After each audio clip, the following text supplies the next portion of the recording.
Franz. Live and let live did not save the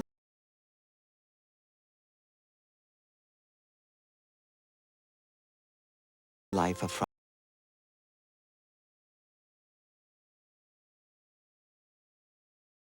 Franz Blumenfeld.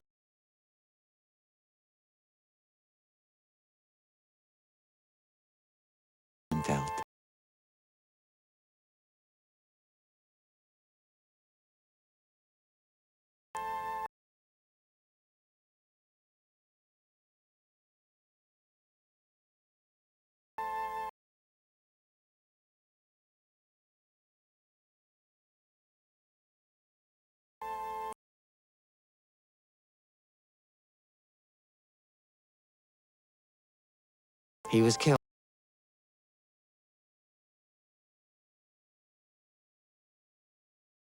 11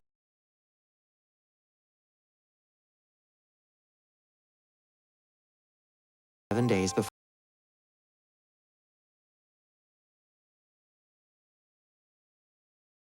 Christmas.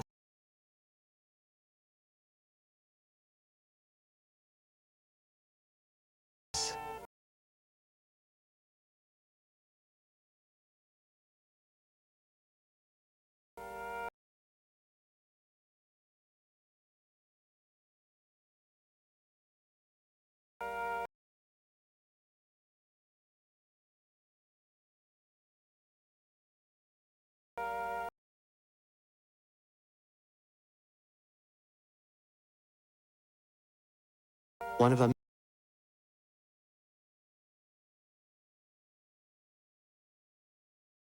millions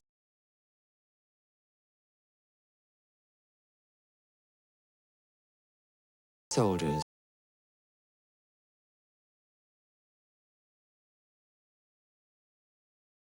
who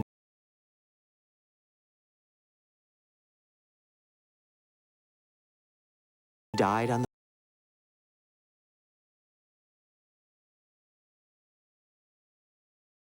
the Western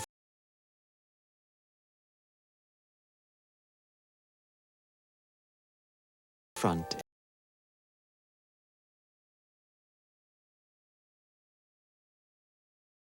in 1914.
On Christmas Eve, 1914, temperatures dropped below freezing on the Western Front. In some places, it began snowing, obscuring the moon. Then all across the German lines, lights began to appear. At first, the British thought the Germans were preparing to attack. But instead of rifle fire, sounds of singing drifted across no man's land.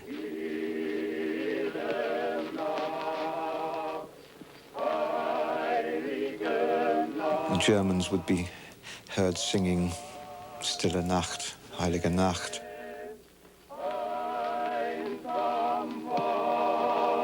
The British would respond with a British Christmas carol. In some places, food was lobbed over into the opposing trenches. In one or two instances, the Germans erected Christmas trees.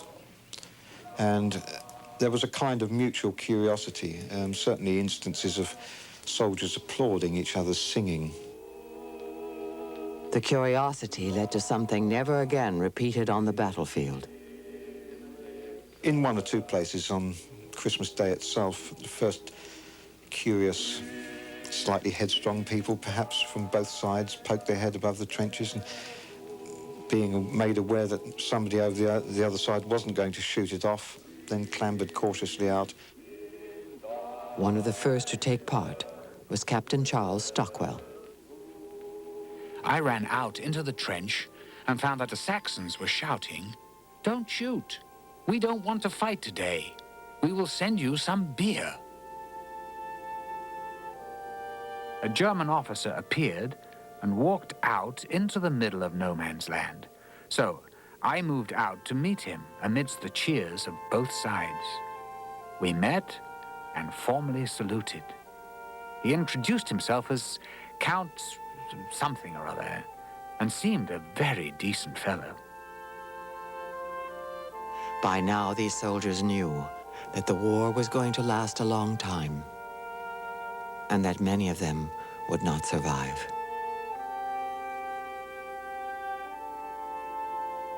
The unofficial truce was a chance to bury the dead. At one funeral in no man's land, soldiers from both sides gathered to honor the fallen by reading the 23rd Psalm.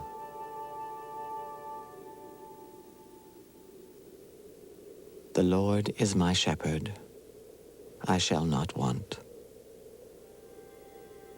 He maketh me lie down in green pastures. He leadeth me beside the still waters. He restoreth my soul. He leadeth me in the path of righteousness for his name's sake. Yea, though I walk through the valley of the shadow of death, I will fear no evil.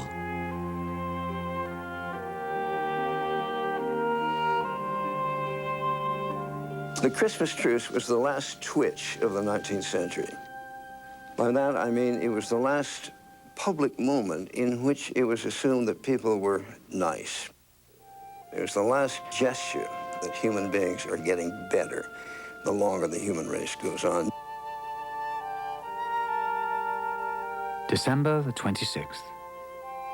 At 8:30, I fired 3 shots in the air and put up a flag with Merry Christmas on it. The Germans put up a sheet with "Thank you" on it. And the German captain appeared on the parapet. We both bowed and saluted. He fired 2 shots in the air. And the war was on again.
This program was made possible by a grant from the National Endowment for the Humanities, a federal agency that supports research, education, and humanities programs for the general public, and by the Arthur Vining Davis Foundations.